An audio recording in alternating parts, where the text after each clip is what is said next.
আসসালামু আলাইকুম ভিউয়ার্স, আপনাদেরকে শেখাবো আজকে কীভাবে একটা জিমেইল অ্যাকাউন্ট ক্রিয়েট করতে হয়। সর্বপ্রথম আপনারা চলে যাবেন গুগল ক্রোমে। একটা কথা বলে রাখি, আপনাদের ফোনে গুগল ক্রোম থাকতে হবে। গুগল ক্রোম থাকলে আপনি সহজে একটা জিমেইল ক্রিয়েট করতে পারবেন। সেক্ষেত্রে আপনি লিখে সার্চ দেবেন জিমেইল। জিমেইল লিখে সার্চ দেওয়ার পর অথবা লিখবেন Gmail account create. Gmail account create দেওয়ার পর আপনারা চলে যাবেন সরাসরি ক্রিয়েট অ্যাকাউন্ট। ক্রিয়েট অ্যাকাউন্টে দেওয়ার পর আপনি সরাসরি একটা পেজ পাবেন, ওখানে লেখা থাকবে ফর মাই পার্সোনাল ইউজ।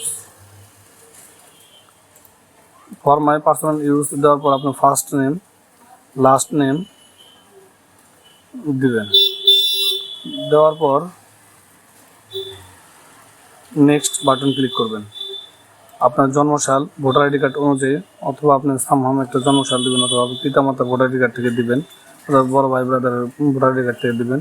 অবশ্যই 18+ হতে হবে, বয়স 18+ হতে হবে। আপনি এভাবে দিতে থাকবেন। দেওয়ার পর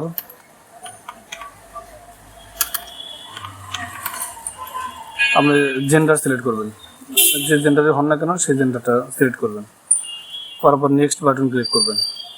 তারপর এখানে আপনাকে কিছু ওরা মেইল দিয়ে দিবে, সেখানে আপনার নাম অনুযায়ী রাখবে। আপনি যদি চান এটা নিজেও ক্রিয়েট করতে পারেন, create your one Gmail address. আপনি এটা দিয়েও আপনার মন মতো ক্রিয়েট করতে পারেন, অথবা আপনার কোম্পানির নামে অথবা আপনার যে কোনো একটা পছন্দের নামে আপনি জিমেইল ক্রিয়েট করতে পারবেন। কিন্তু আমার কথা হলো যে আমার এখানে যেহেতু ওরা গুগলে থেকে আমাকে একটা জিমেইল ক্রিয়েট করে দিয়েছে, সেক্ষেত্রে আমি এটাই সিলেক্ট করব। এটা সিলেক্ট করলে আমার জন্য একটু সহজ হয়ে যাবে। দেন আমি নেক্সট বাটনগুলো করব। পাসওয়ার্ড দেওয়ার পর আপনি নেক্সট করবেন। নেক্সট করার পর আপনার একটা অপশন আসবো। অপশন আসার পর এখানে আপনার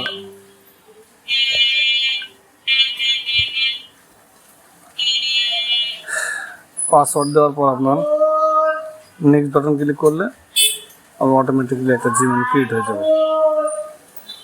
দেন আপনার সেটিংস কীভাবে ঠিক করবেন। সেটিংস ঠিক করার জন্য আপনাকে যেতে হবে গুগল সেটিং অপশনে, জিমেইল সেটিং অপশনে সি অল সেটিংস, এটাতে ক্লিক করবেন। এটাতে ক্লিক করলে দেখবেন labels, inbox, account and import, এইগুলো আপনার যেগুলো ইম্পর্টেন্ট ওই বিষয়গুলো আপনি সিলেক্ট করবেন। সেক্ষেত্রে আপনি লেবেলসটা দেখে নেব। লেবেলস এখানে যেগুলো শো হাইড দেওয়া আছে আপনি এখানে কিছুই করবেন না। পাশে একটা ইনবক্স আছে, ইনবক্সে যাবেন। ইনবক্সে যাওয়ার পরে ইনবক্স টাইপ ডিফল্ট রাখবেন। এখানে আপনি কোনটা রিড রাখবেন, ইম্পর্টেন্ট ফার্স্ট, আনরিড ফার্স্ট, আপনি কোনটা সামনে রাখতে চান। আমি সামনে রাখতে চাই ওই আমাকে প্রাইমারিটা আমার সামনে রাখা আছে, এটা ক্যাটাগরি থাকবে। এটা আপনি চাইলে কিছু করতে পারবেন না, কিন্তু এগুলো আপনার এদিক সেদিক করতে পারবেন। সেক্ষেত্রে আমি এগুলো টিক মার্ক দিয়ে দিচ্ছি। এগুলো টিক মার্ক ছিল না, এই যে টিক মার্ক দেওয়ার পর আমি এখানে সেভ অপশন থাকবে, সেভ দিয়ে দেবেন। তারপর আপনি করবেন ডেমস ক্লিক করার পরে এখানে সেট ডেমস, আপনি কী ধরনের ডেমস চান। আপনার গুগলের ভিতরে একটা ডেমস থাকবো বা একটা মানে কোন জিনিসগুলো দিলে আপনার ভালো লাগবে, ঠিক ওই জিনিসটা সিলেক্ট করতে পারবেন। দেওয়ার পরে সেভ দেবেন, ডান।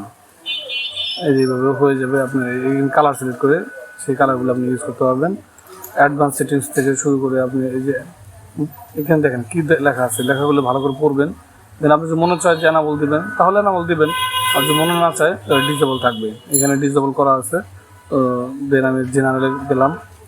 জেনারেলে যাওয়ার পর আমি ম্যাক্সিমাম কতগুলো জিমে আমাকে শো করবে এখানে দেওয়া আছে। আপনি চাইলে 100 দিতে পারেন, 25, আপনার মন মতো আর কি। সেন্ড ক্যান্সেলেশন পিরিয়ড, আপনার একটা মেইল কাউকে পাঠালেন, সেটা কতটুকুর মধ্যে ক্যান্সেলেশন পিরিয়ড থাকবে, দেখা যাচ্ছে সেকেন্ড দেওয়া আছে, 5 সেকেন্ড। আপনি যদি 10 সেকেন্ড দিতে চান দিতে পারবেন, 5 সেকেন্ড দিতে চান দিতে পারবেন। দেন এগুলো সব দেখে দেখে আস্তে আস্তে যেটা আমার মন মতো আর কি, আপনি যদি পড়তে জানেন পড়বেন, না পড়তে জানলে এটা অটোমেটিকলি দেওয়া থাকবে। আপনি সোজা চলে যাবেন সেভ অপশনে। সেভ অপশন থাকবে এখানে, এই অপশনটা চালু থাকবে। যেগুলো আপনি টিক মার্ক দিবেন অথবা টিক মার্ক উঠিয়ে দিবেন তখন এটা চালু হবে। এটা সেভ দিলে আপনার ওই যে কাজগুলো করছেন সেই কাজগুলো সেভ হয়ে যাবে আশা করি। দেন আপনার এখানে সিগনেচার, অনেকে বলে যে আমি কাউকে আমার অ্যাড পাঠাবো বা আমি যে বিষয়ে কাজ করি সেই বিষয়গুলো কারোর মাধ্যমে অটোমেটিকলি চলে যাবে, সেক্ষেত্রে আপনাকে চলে আসতে হবে এই অপশনটাতে। এখানে লাগছে সিগনেচার অপশন। সিগনেচার অপশন আসে এই বক্স থাকবে, বক্সের মধ্যে আপনি যা যা লিখতে চান লিখবেন। এই যে আমি আমার যা যা ছিল ওগুলো লিখছি, লেখার পর এখানে আমার নাম লিখে দিচ্ছি, দেন এটা হয়ে গেছে। ওই সেভ অপশনে আবার ওই একই অবস্থা, এই সেভ অপশনে ক্লিক করুন, এটা সেভ হয়ে যাবে। তো আপনারা দেখলেন কীভাবে একটা জিমেল অ্যাকাউন্ট ক্রিয়েট করা যায়। আশা করি বুঝাতে পেরেছি, না বুঝলে আমার